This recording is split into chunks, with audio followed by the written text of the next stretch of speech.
تڑپتے ہوئے لوگ جسموں کے لیے.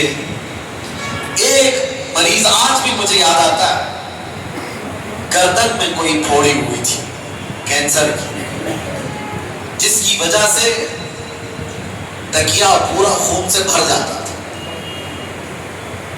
اور اس کو کئی مرتبہ آپریشن کیا گیا، پھر واپس. لیکن مسئلہ یہ ہے کہ وہ بڑی عمر کا نہیں تھا، 40 سے 42 سال کا تھا. اس کی ایک بات مجھے یاد آتی ہے، جاتے ہی رونے لگا. سارے لوگ روتے ہیں بیماریوں میں، کہتے دعا کیجئے اس سے نجات مل جائے. دعا تو کرتے ہیں. میں اس لیے کہہ رہا ہوں میرے عزیزوں، وہاں جانے کی ایک وجہ یہ نہیں کہ فروٹ بانٹ کر کے فوٹو لینے کے لیے، اس لیے جاؤ کہ تمہیں تمہاری صحت کا اندازہ ہو جائے، اللہ کا شکر کرنے کا تمہیں احساس پیدا ہو جائے. اس کی جگہ میں تو نہیں لیتا ہوں، میرا تو جسم سلامت ہے. اور اس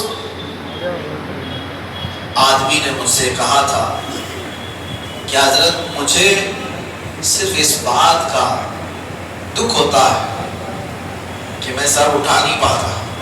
جیسی سر اٹھائیں گے یہ پھوڑی پھر سے خون رسنا شروع کر دیتی ہے. کینسر کی پھوڑی، ہلا بھی نہیں پاتا. اس لیے دکھ ہوتا ہے کہ جوانی میں میرے پاس اچھا وقت تھا، آج شدت سے خواہش ہوتی ہے کہ اللہ کی بارگاہ میں ایک سجدہ کر لوں. مجھے اس کی مہلت تھی، سجدہ کرنے جیسا بھی نہیں رہ گیا. نے کہا اشارے سے تم اپنی نماز پڑھ لو، اللہ کیا قبول ہے. لیکن وہ کہتا ہے شدت سے خواہش یہ ہے کہ پیشانی اس کی رب کے حضور ٹیک تو ایک بار. میری اتنی بھی استطاعت تھی. وہ بات مجھے آج تک لگی ہوئی ہے. میرے عزیزوں، صحت تمہاری اتنی بڑی نعمت ہے کہ جب یہ تم سے ختم کر لی جائے تو سوائے کاش اور پچھتاوے کہ کچھ نہیں رہتا. کوئی چیز نہیں رہتی.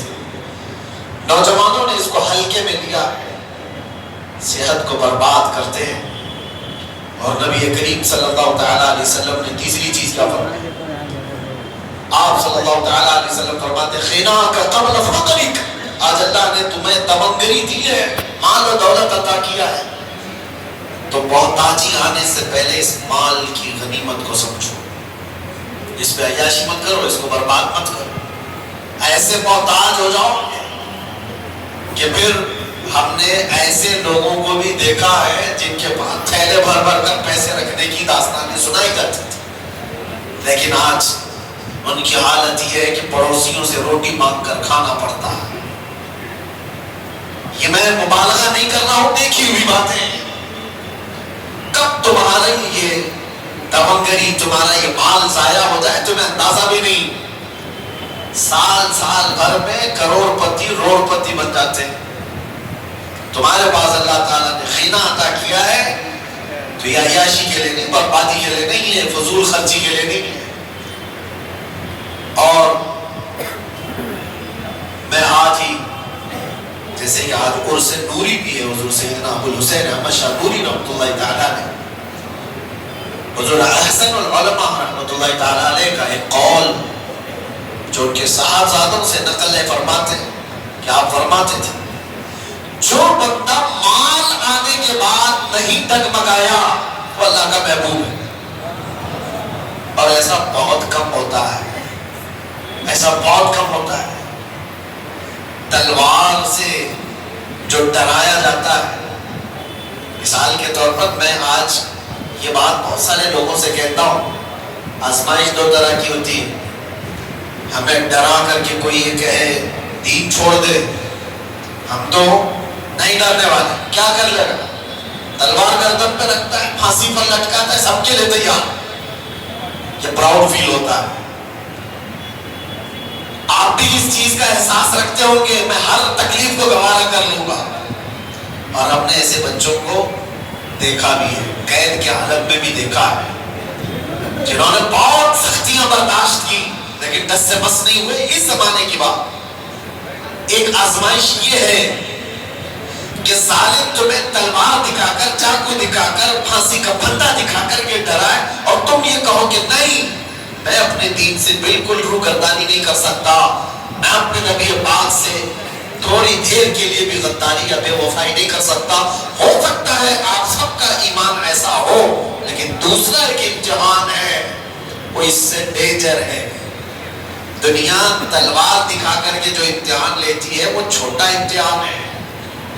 مال اور حسن دکھا کر کے جب امتحان لیا جاتا ہے تو اچھے اچھے تقوی والے بھی پسند ہو جاتے ہیں. وہ کب نکل گئے پتہ ہی نہیں چلتا. مال کی لالچ انسان کا ضمیر خرید لیتی ہے. مال کی لالچ انسان کا ایمان خرید لیتی ہے. اس لیے میرے عزیزوں یہ ہلکی بات نہیں ہے.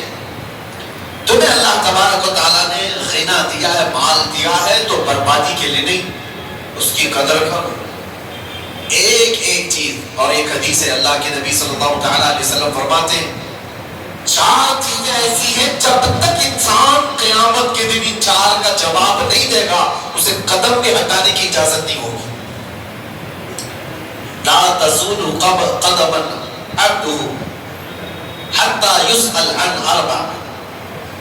فرمایا کہ 4 چیزیں ایسی ہیں کہ قدم بھی نہیں ہٹائے گا قیامت کے دن جب تک ان چیزوں کا جواب نہیں دے گا. وہ 4 چیزوں میں سب سے پہلا سوال اللہ تعالیٰ فرمائے گا کہ میں نے تجھے جوانی دی تھی کہاں خرچہ کیا. تمہیں وقت کا حساب دینا ہوگا، تمہیں بتانا ہوگا. اور فرماتے ہیں تفسیر میں مفسرین کہ صرف ایک سوال کے جواب میں کئی لوگوں کے 400 سال لگ جائیں گے، 500 سال لگ جائیں گے. جوانی کا پائی کا حساب پوچھا جائے. آپ کیا سمجھتے ہو؟ بہت سارے نوجوان یہ سمجھتے ہیں کہ ہمیں جو وقت ملا ہے یہ ہمارا گولڈن ایرا ہے، اس میں عیاشی کے لیے ہر طرح کے سامان ہمارے پاس ہے. مولانا جب عبادت کرنے کا وقت آئے گا کر لیں گے. بہت سارے لوگ تو یہ سمجھتے ہیں جب وقت آئے گا تو توبہ بھی کر لیں گے، اللہ کی بارگاہ میں بھی آ جائیں گے. یاد رکھو بڑھاپا سب کو نہیں دیا گیا ہے.